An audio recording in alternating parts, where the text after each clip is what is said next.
અને ખોડિયાલ માં રાજી થાય ને અને તને લાગે ને કે મારો દીકરો એકદમ હારો થઈ ગયો અને એના જીવનમાં પરિવર્તન થયું, તો યાદ રાખજે મને ચાંદીની તલવાર હાલવા આપજે, હું મેલડી છું. જો યાદ રાખજે હું અહીં બેઠી હોય કે દરિયાના પાર બેઠી હોય, હું મોજેલી મેલડી છું, ગમે ત્યાં બેઠી હોય, હું 7 દરિયા પાર બેઠેલી હોય ને અને તને તું મને હાલવા આવે ને હું આવી રીતે ના બેઠેલી મળું અને હું પરદેશમાં બેઠી હોય ને તો મને હમણાં મેલડી ને ચાંદીની તલવાર હાલવા આવજે, તારા દીકરાને કોઈ દર કોઈ નહીં થાય, હું મેલડી બોલું છું. આપા આવી પડે કે નહીં? તો યાદ રાખજે હું પરીક્ષા લઈશ જે દાડે તું મળવા આવે અને હું 7 દરિયા પાર બેઠેલી હોય, હું પરીક્ષા લેવા વાળી મેલડી છું, ઉતરવું પડે. મેં તને શું કીધું?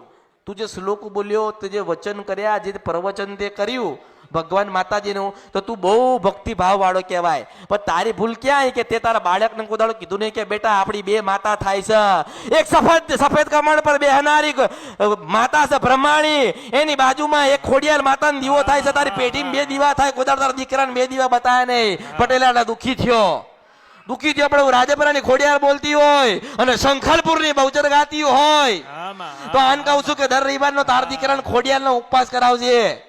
કયા દેશમાંથી આયા છો? કેનેડા. હા, એ પરદેશી, એ દેશમાંથી એનો દીકરો આવ્યો, દુઃખી થઈને આવ્યો. આ દુનિયામાં કોઈ હાથ ચાલતું નથી, પકડતું નથી, પણ ખોડિયાલે પકડ્યો. હું મરતી મેલડી બોલું છું. મારણે એટલી શરત રહી કે તારો દીકરો હારો થઈ જાય, પણ વચન તો એટલો છે કે જીવ જાગે ત્યાં સુધી દર રવિવારે ખોડિયાલ માનો ઉપવાસ કરવાનો આ દીકરાએ.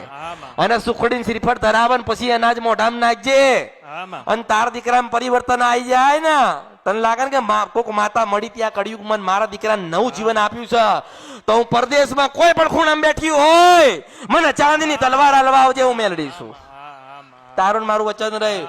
જુગ જાય વચન જાય, જો જુગ જતો રે મારું વચન ના જાય. પટેલ અને સમજાવજે.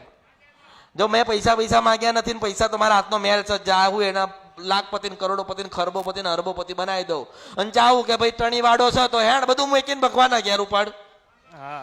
એટલા દુખિયારું પડી, આ દુઃખ વાળું કહેવાય. એક આશા લઈને આયા, આશા હોય ને, તને આશા હતી ને મારો દીકરો હારું ભણી ગણી ડોક્ટર બના, તો મેં તને કીધેલું મારો દીકરો જા ખોડે ખંજેની લીધો છે, તો તારો દીકરો ડોક્ટર થયો, બધું સારું થયું ને તારા ઘરમાં. મેં મારા પાસે લીધા એટલા ને, પણ તમે તમારા દીકરાને ભક્તિ નહીં બતાવતા, એમાં હું શું કરીશ?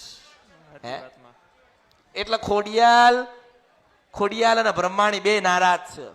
ઉતરે છે મગજમાં, મળી તો હું મળી, નહીતર જો બધા આવે છે જાય છે, કોઈ નહીં. જ્યાં તમારે જવું હોય ત્યાં જાઓ, છેલ્લે હું મેલડી જ છું. એટલે ખોડિયાલ માની ભક્તિ કરાવજો, બ્રહ્માણી માને સફેદ કમળ આપજો, સફેદ કમળ નો હાર પહેરાવજો.